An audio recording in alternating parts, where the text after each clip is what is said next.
This is City Skylines 2, the successor to the gold standard in city builder simulation games, developed once more by Colossal Order and published by Paradox. This right here is lining itself up to be the future of the genre. I got a chance to try it out early, so let's see if this is able to carry on the impressive legacy of the first game and take the franchise to new heights.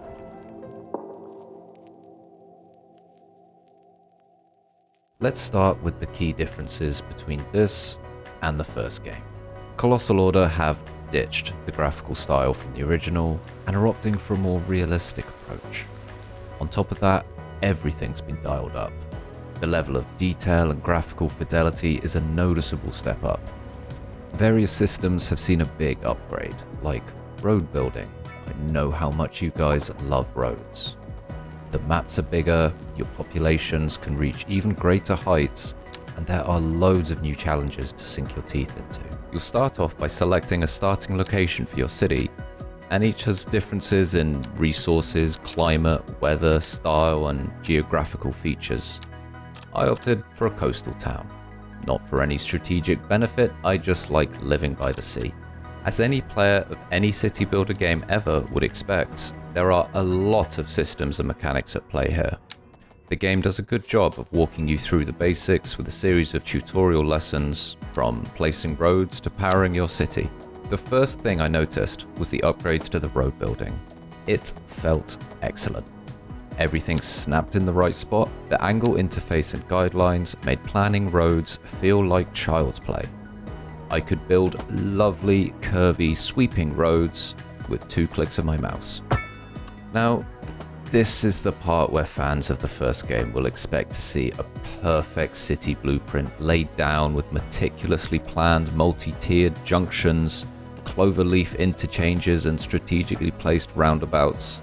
Let me just rip that band-aid off quickly. I'm not good at that sort of stuff. I don't understand traffic. That's one of the reasons City Skylines never fully clicked with me. After trying and failing to get into the game, I just gave up and pitched my tent with the Anno franchise. I'm hoping this game can convert me though. I rattled through the tutorial lessons and built the foundations of a fledgling city. I got a bit carried away with how easy it was to make those lovely curvy roads. I decided to trade in efficiency and logic with something that just looked nice. The initial lessons got me to grips with getting my power, water, and sewage systems set up, and I was pleasantly surprised by how simple it was. Not in a dumbed down kind of way, it just sort of took the busy work out. I didn't have to lay individual pipes under my roads or connect things to the grid by hand. It was all automatically integrated into the road network. I designated areas for industry, a few commercial districts, and some lovely housing plots, and I was ready to step out of the tutorial and into the game. With the clock ticking, my city of Icetown came to life. People were moving in, shops started opening, factories listed jobs, and I knew all of this from seeing it, obviously, but also from the game's built-in social media platform, Chirper. I loved this. I liked every single post. But very quickly, all the land I'd prepared ran out.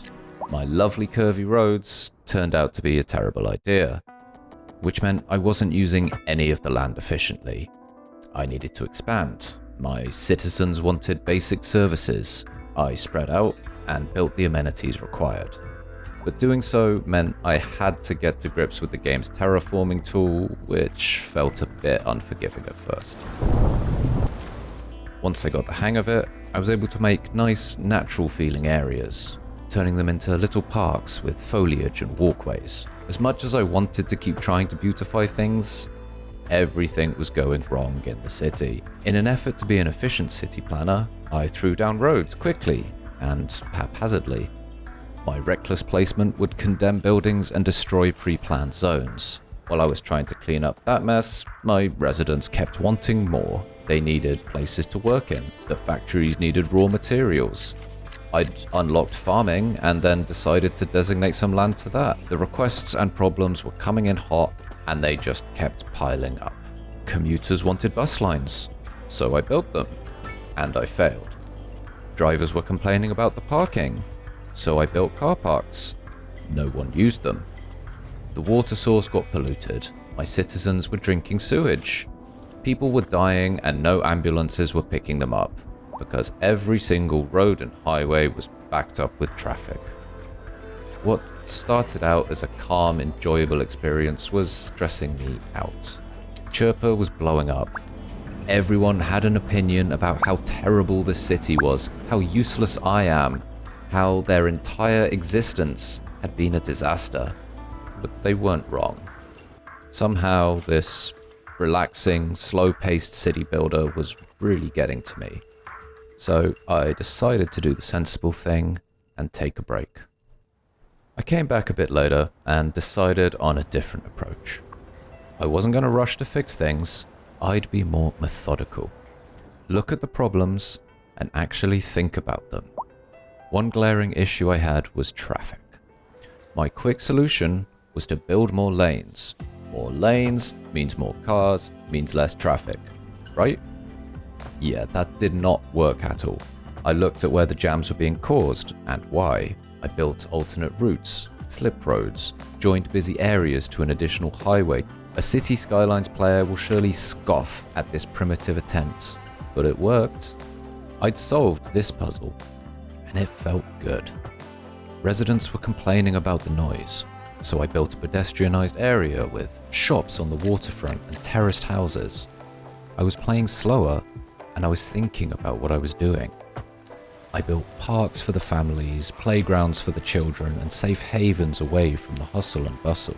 All the problems were solved, and life was good again. I'd done my job. Now, at this point, I'd usually just speed up the clock and wait for the next problem to come up. But I didn't this time, and kept things chugging along on the slowest setting. I sat back to watch my city, and I was blown away. Everything felt so alive, and I was taken aback by the level of detail and technical impressiveness of everything. Each and every business felt different. Every factory had a purpose. Every individual was going somewhere. Cars had routes, they traveled to work and back again. Every house, business, and interaction, they all told a story. In this game, buildings and businesses can grow and evolve. When families have money left over at the end of the month, they'll put it into their property. Shops upgrade themselves. Factories increase their infrastructure. It really feels alive. And then it was nighttime. Again, usually this is the point where I'd turn the day-night clock off and continue building, but I didn't. Because the game somehow looks even better in the dark. The improvements to lighting are on full display here, and it's incredible. From the hum of the streetlights at a distance, to the reflections of cars on business windows up close. It is stunning. I'd have loved to have taken an artsy in-game photo or video, but the photo mode felt like it needed me to go on a short course to understand it. Here's hoping in the future they add a nice simple one-button filter for lazy folk like me. As impressive as the graphics are, they aren't the game's crowning achievement. These large sprawler city games usually turn me off at one point because I feel my creation loses its identity. It becomes one huge metropolitan blob, and I forget that young, scrappy city it all started from. But I didn't get that here, and a lot of the heavy lifting was done by the district system. Essentially, you can single out parts of the city and give them a name. Once you've made and named your districts, you can fine-tune them. Provide specific services for that area, tailor the district purpose. You can enact different policies like installing speed bumps to slow down traffic, banning heavy vehicles to reduce noise, or even turning the area into a gated community. It felt like they were different ecosystems ebbing and flowing within the city, and this helped me know where my focus was. It stopped everything blending together and made it feel like an actual, organic, realistic city. And there's so much fine-tuning you can do, which means I wasn't chasing that next milestone as I usually do in these games. I got sucked in, and every now and then, boop, I'd unlocked something new. The progression rate felt right, and my city was constantly evolving. On top of the milestones you earn through population and experience points, you'll get a currency you can spend to unlock individual buildings. There are several categories, and this helps you nail down your city's focus. Maybe you want to prioritize getting parks and leisure available to your people, or improve their internet connection.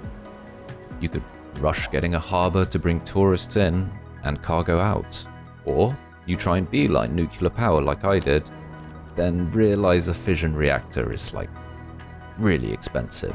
There's only a few times I was reminded that money exists, which I strangely kind of liked.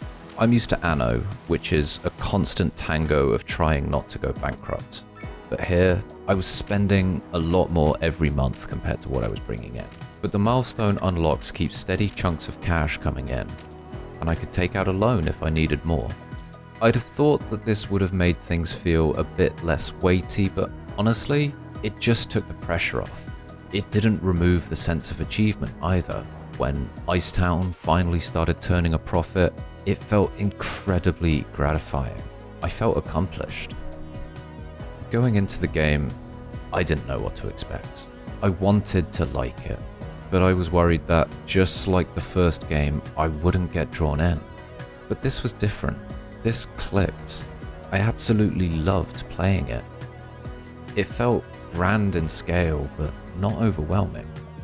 Areas retained their personalities, and I constantly felt like I was unlocking something or learning something. Don't get me wrong, there are issues, fiddly bits that annoyed me, design choices I questioned. The landscaping tool still makes me uneasy. There were graphical errors and strange clipping instances with terrain, but those are small issues. None of the problems I had with the game stopped me enjoying it. Would I like visual feedback when I'm about to inadvertently destroy someone's house with a road? Sure. Would I also like an undo button after I bulldozed their entire livelihood? Absolutely. But the absence of these things was only felt in brief moments of frustration. All these problems are just dwarfed by the good. The graphics, the robust systems, the depth, the ability to easily build these lovely curved roads. I felt like everything was made intuitive enough for me to actually take to the important parts of the game. The problem solving, the gratification of working out one of the game's systems, the pride of seeing my people grow despite me. Yes, I made countless mistakes. The fanbase is already gearing up to call me an idiot for my failings, and I agree with you. I am an idiot. I don't know how to direct traffic or zone properly. My city was ugly and filled with problems and issues and hazards, but I was still proud of it. I loved making it.